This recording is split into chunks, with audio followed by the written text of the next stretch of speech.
E vamos aqui atender a mais um pedido de uma análise de circuito envolvendo curto-circuito. Então, vamos começando com as dicas. Observe a primeira dica.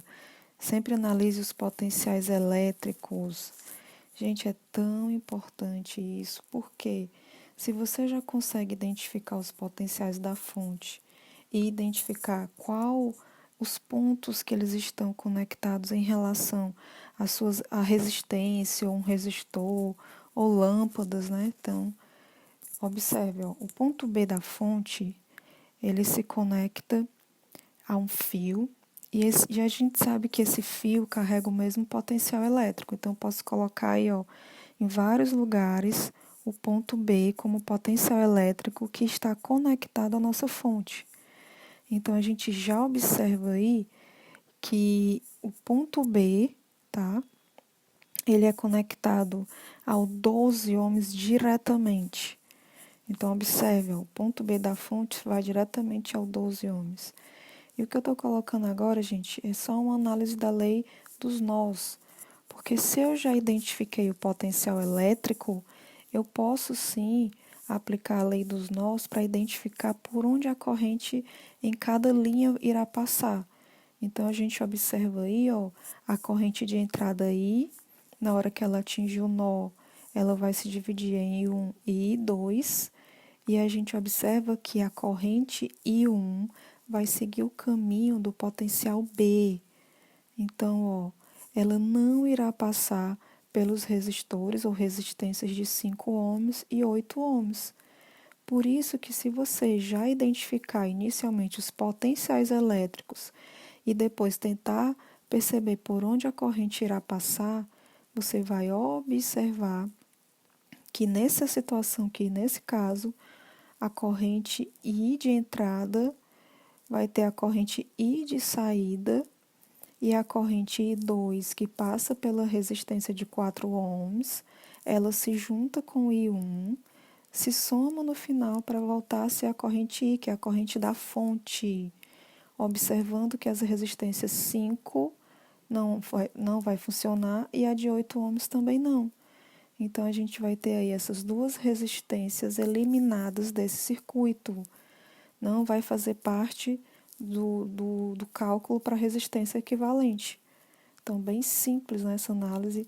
Se você começa com potencial, gente, você não erra essa questão. Então, só fiz aí agora um desenho, né, para a gente ajustar, tirando aquelas duas resistências, o de 5 e o de 8, e colocando só o fio. Lembrando que esse fio é a mesma conexão lá do ponto negativo da fonte. Então, temos agora o resistor de 12 ohms e o de 4 ohms em paralelo. Lembrete, né, do equivalente em paralelo, produto sobre a soma. Então, 12 vezes 4, 48, dividido por 12 mais 4, 16.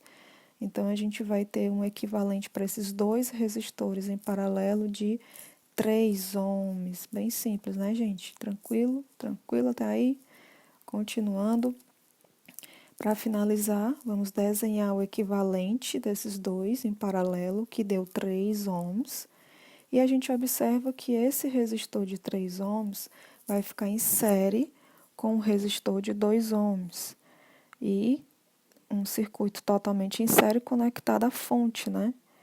Então, lembrando, como é que a gente faz o equivalente em série? Só para lembrar, gente, esse é o traçozinho vermelho que eu coloquei para identificar a corrente. O circuito de série tem mesma corrente.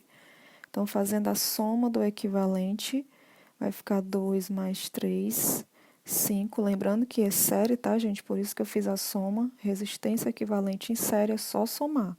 Já desenhei o circuito, né, total.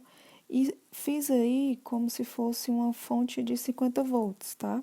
Só para a gente aplicar a lei de Ohm para calcular a corrente, tá bom? Então, vamos colocar aí um valor de voltagem de 50, tá bom? E o resistor equivalente a gente sabe que é 5 ohms.